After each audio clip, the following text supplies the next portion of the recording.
Bienvenue. Vous êtes sur le point de découvrir une facette fascinante de l'histoire humaine que peu connaissent en profondeur. Des anges ont traversé les âges et ont été témoins de certains des moments les plus décisifs de notre relation avec le divin. Mais attendez, saviez-vous que leur apparition n'est pas toujours un signe de bénédiction, mais parfois un avertissement? Que se passe-t-il vraiment quand des anges descendent sur terre? Installez-vous confortablement, car vous allez plonger dans une exploration des plus mystérieuses, allant de la naissance de Jésus aux événements marquants de l'Ancien Testament. Avant de commencer, si vous n'êtes pas encore abonné, c'est le moment de le faire. N'oubliez pas d'activer la cloche pour ne jamais manquer une nouvelle vidéo. Vous ne voudriez pas passer à côté des révélations que nous allons explorer ensemble. Croyez-moi, vous serez surpris par ce que vous découvrirez dans les minutes à venir. Alors, qu'attendez-vous pour commencer? Cliquez, installez-vous et découvrez des histoires fascinantes qui vous feront voir les anges sous un tout nouveau jour. Parce que, dans cette vidéo, chaque apparition céleste cache un message bien plus grand. Un message qui pourrait changer la façon dont vous voyez le monde. Imaginez un monde parfait, où la lumière du jour éclaire des paysages luxuriants, sans ombre de peur ni douleur. C'est là, au cœur du jardin d'Éden, qu'Adam et Ève vivent en harmonie avec leur Créateur. Tout leur est permis, à l'exception d'un seul fruit interdit. Mais comme dans toute histoire où la curiosité humaine rencontre une limite divine, une faute irréparable est commise. La morsure du fruit défendu brise l'équilibre parfait et, avec elle, le lien direct entre Dieu et l'homme. L'Éden devient alors un territoire inaccessible. Et c'est là qu'interviennent les chérubins, envoyés par Dieu pour en garder l'entrée. Imaginez-les, majestueux, leurs ailes déployées, brillant d'une lumière éthérée. Ils ne sont pas de simples gardiens. Ils tiennent une épée flamboyante, oscillant comme un feu dévorant. Leur présence impose un respect absolu, un rappel puissant de la gravité du péché originel. Ce premier acte angélique marque bien plus qu'un simple bannissement. Les chérubins symbolisent une fracture cosmique. Le chemin vers l'arbre de vie est désormais barré, et avec lui, l'immortalité que Dieu avait offerte. Ce moment est empreint d'une tension palpable, mêlant justice et miséricorde. Pourquoi? Parce qu'en empêchant l'accès à l'arbre de vie, Dieu évite à l'humanité de vivre éternellement dans un état de chute. Mais cette barrière angélique ne dure pas éternellement. Elle porte en elle l'espoir d'une réconciliation future. Ces chérubins, qui semblent si inaccessibles, réapparaîtront dans d'autres récits, notamment dans la construction de l'Arche de l'Alliance. Là encore, ils symboliseront la proximité, mais aussi la séparation entre le divin et l'humain. Le Jardin d'Éden et ses anges gardiens ne sont pas seulement une légende antique, ils reflètent une vérité universelle. Les choix que nous faisons peuvent nous éloigner de ce qui est sacré. Pourtant, même dans l'éloignement, une promesse persiste, celle d'un chemin de retour, guidé par une lumière divine. Alors, la prochaine fois que vous entendez parler des chérubins, rappelez-vous, ils ne sont pas uniquement des figures d'autorité divine, ils sont aussi les gardiens d'une histoire d'amour inébranlable entre le Créateur et sa création. Imaginez la chaleur implacable du désert, l'étendue infinie de sable et de rocs. Là, dans ce vide, Agar, une simple esclave égyptienne, se retrouve seule, abandonnée, jetée dans l'oubli. Elle fuit un traitement cruel, portée par un fardeau qu'elle n'a pas choisi, et se retrouve dans un endroit où l'espoir semble aussi distant que l'horizon. Agar est seule, et pourtant, c'est dans cet instant de désespoir total que l'invisible se révèle à elle de la manière la plus inattendue. Un ange apparaît, une figure divine au milieu de la vastitude désertique, une vision de lumière et de force. Le contraste entre la scène et la visite angélique est saisissant. L'ange, avec des mots pleins de compassion et de promesses, brise le silence de la solitude de Agar. « Retourne chez ta maîtresse et humilie-toi sous sa main. Je multiplierai ta descendance, et tu n'en pourras pas compter le nombre. » Genèse 16:10. C'est un message qui ne parle pas seulement de survie, mais de destin. Il y a dans ces paroles une promesse de grandeur, un espoir d'un futur au-delà de la souffrance immédiate. Cet instant révèle quelque chose de fondamental. Agar, qui était invisible aux yeux de beaucoup, est vue par Dieu. Plus encore, elle est appelée à jouer un rôle essentiel dans l'histoire divine, car son fils Ishmaël deviendra le père d'une grande nation. Dans cette rencontre angélique, Agar ne devient pas simplement la mère d'un enfant, elle devient l'instrument d'un dessein divin plus grand que ce qu'elle aurait pu imaginer. Le désert qui semblait être sa fin est en réalité le lieu de son appel.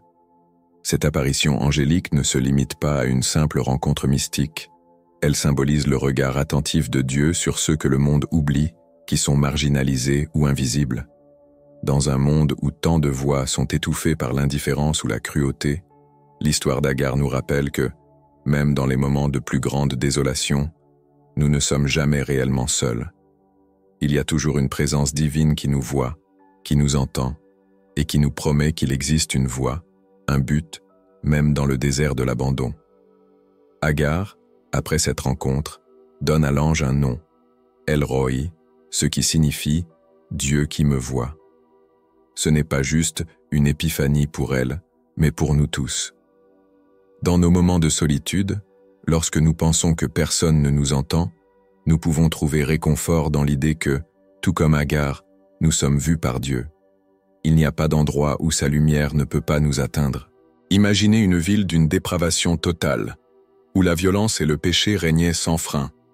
Sodome et Gomorrhe, des cités mythiques de l'Ancien Testament, sont à l'apogée de leur corruption.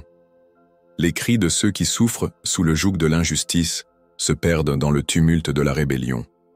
Dieu, voyant l'étendue de leur dépravation, décide que le temps est venu pour un jugement divin. Mais avant de prononcer la destruction, il envoie des anges pour prévenir et sauver les justes. Une intervention divine pleine de compassion, même dans l'ombre du châtiment imminent. C'est là que l'histoire prend un tour fascinant.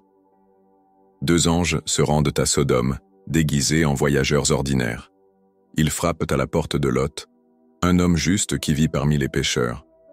Les habitants de la ville, aveuglés par leur corruption, ne tardent pas à tenter des actes impies, cherchant à abuser des étrangers.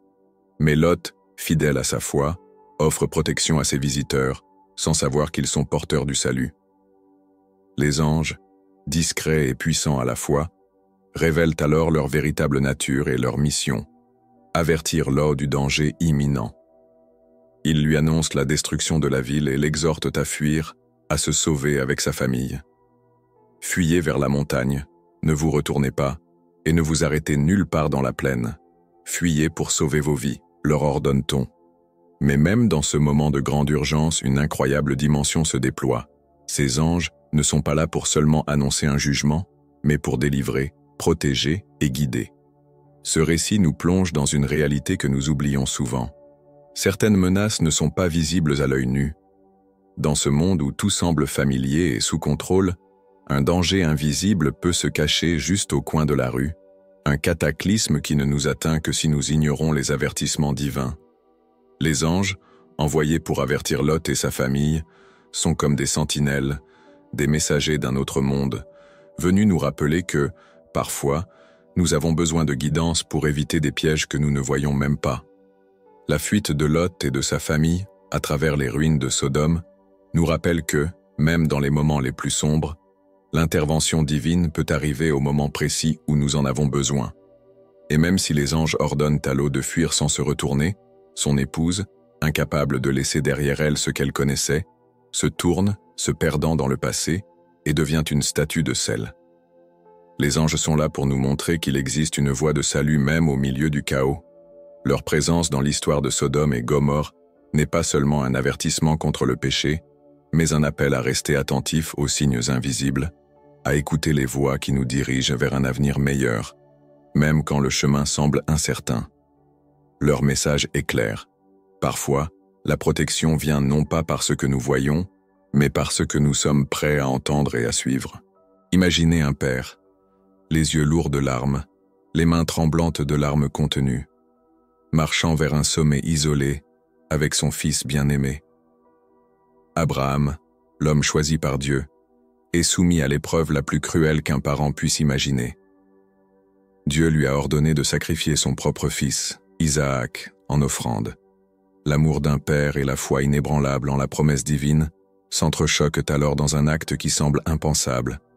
Mais Abraham, obéissant sans discuter, se dirige vers l'autel, son cœur lourd mais son esprit résolu à suivre la voie de Dieu. La scène est poignante. Isaac, innocent et confiant, porte le bois du sacrifice sur ses épaules, ignorant que c'est lui qui est destiné à devenir l'offrande. Abraham, avec une foi aveugle, prépare tout, sans relâcher son emprise sur le couteau, tout en levant les yeux vers le ciel. La question de l'instant est la suivante. Jusqu'où va-t-on dans l'obéissance à Dieu, même lorsque la demande dépasse la raison et la compréhension humaine? Au moment où la lame d'Abraham s'élève, alors que le souffle suspendu de la scène est presque tangible, une voix divine perce le silence. Un ange du Seigneur apparaissant d'une manière surnaturelle et réconfortante crie « Abraham, Abraham, ne fais pas de mal à l'enfant ». Ce cri brise le moment, un instant suspendu entre l'horreur et la délivrance. Le sacrifice est arrêté, mais il ne s'agit pas d'un simple arrêt, c'est une révélation, un changement radical dans la compréhension du sacrifice. Au lieu de sacrifier Isaac, Abraham voit un bélier pris dans un buisson, et cet animal devient l'offrande de remplacement. Mais cette scène dépasse la simple sauvée d'un fils. Elle préfigure un autre sacrifice, celui de Jésus-Christ, l'agneau sans tache, qui, dans un avenir lointain, sera offert pour le salut de l'humanité. Le sacrifice d'Isaac ne s'accomplit pas, mais dans le mystère de l'interruption divine, l'écho d'un sacrifice bien plus grand résonne à travers les âges. Jésus, comme Isaac, porte la promesse, mais contrairement à Isaac, il se rendra lui-même sur l'autel, sans résister, offrant son propre corps comme l'ultime sacrifice. Ce moment dans la vie d'Abraham est plus qu'un simple récit ancien. Il incarne un paradigme fondamental dans l'histoire du salut. Il y a des sacrifices dans la vie qui semblent impossibles à comprendre, mais souvent, ils préfigurent un amour infiniment plus grand. L'ange qui arrête le geste d'Abraham n'est pas seulement une intervention ponctuelle. Il révèle un plan divin qui va bien au-delà de ce que l'on peut voir ou imaginer à ce moment-là. Ce récit ouvre une réflexion profonde. Lorsque nous sommes confrontés à des demandes divines qui semblent incompréhensibles ou trop lourdes à porter, devons-nous, comme Abraham, faire confiance à la promesse que Dieu a un plan, même si ce plan ne se révèle qu'au dernier moment? L'ange qui intervient ne fait pas que sauver un enfant. Il nous pointe vers une réalité plus grande, un sacrifice divin qui, des siècles plus tard, redéfinira à jamais la signification de l'amour, de la rédemption et du sacrifice. Imaginez la scène. Un homme solitaire, fatigué par son voyage, s'arrête dans un endroit désert. La nuit tombe, et dans l'obscurité du désert, Jacob se prépare à passer la nuit. N'ayant ni oreiller ni couverture, il prend une pierre pour soutenir sa tête. Alors qu'il ferme les yeux, il ne sait pas encore qu'il va recevoir une vision d'une portée cosmique, un rêve qui va changer non seulement sa vie, mais aussi la compréhension de l'humanité de son lien avec Dieu. Dans le silence de la nuit, un rêve étonnant se forme devant lui. Il voit une échelle gigantesque, qui s'étend depuis la terre jusqu'au ciel, une structure à la fois fragile et majestueuse. Et sur cette échelle, des anges montent et descendent, passant d'un monde à l'autre, symbolisant le lien entre le divin et l'humain. C'est une image à la fois étrange et sublime, comme si le ciel et la terre étaient connectés par une porte invisible, un pont entre l'infini et le fini, le transcendant et le terrestre.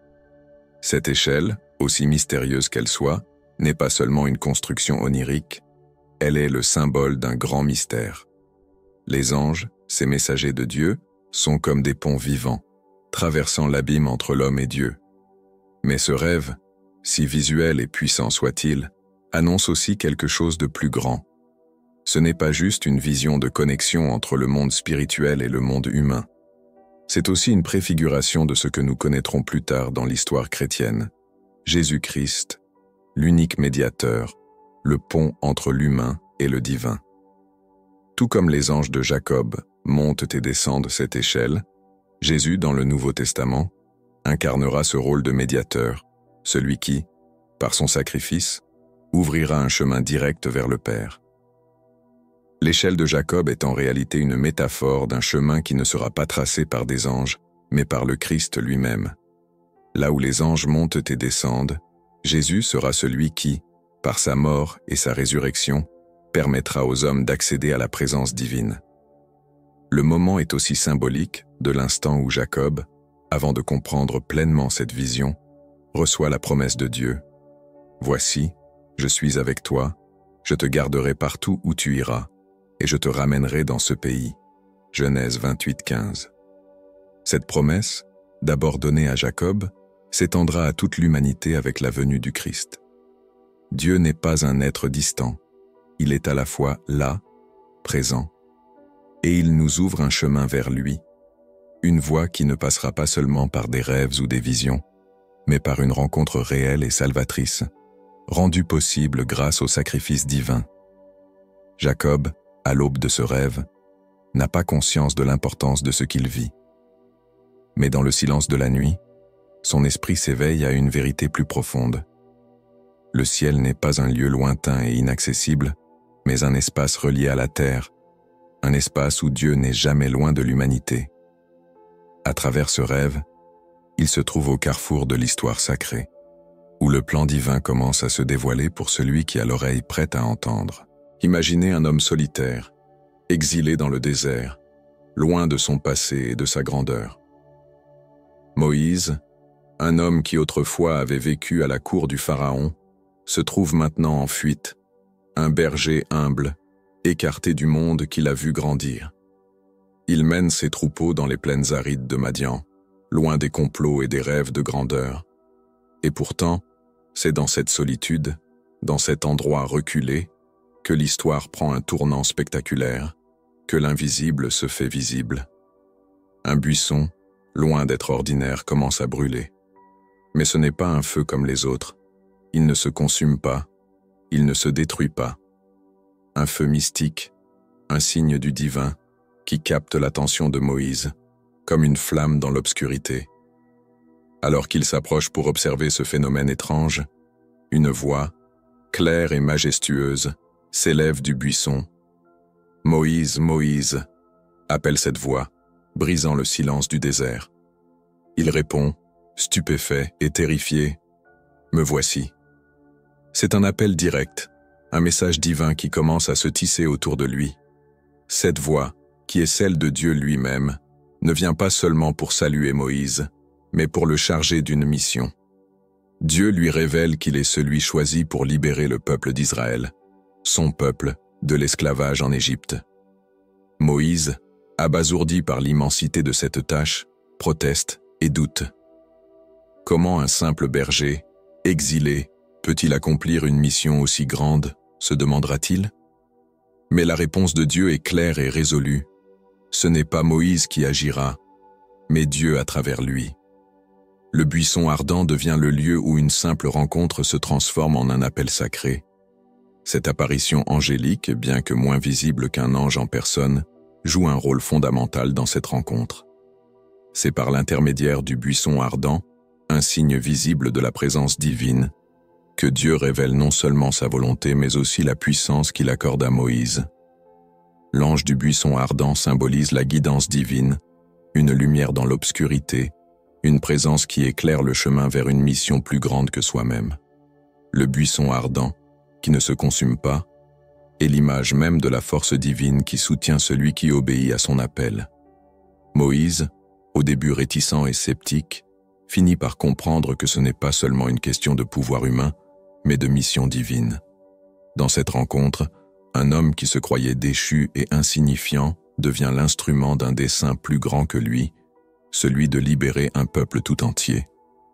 L'ange du buisson ardent ne parle pas directement à Moïse, mais il incarne la voix de Dieu, le point d'ancrage spirituel qui réoriente la trajectoire de sa vie.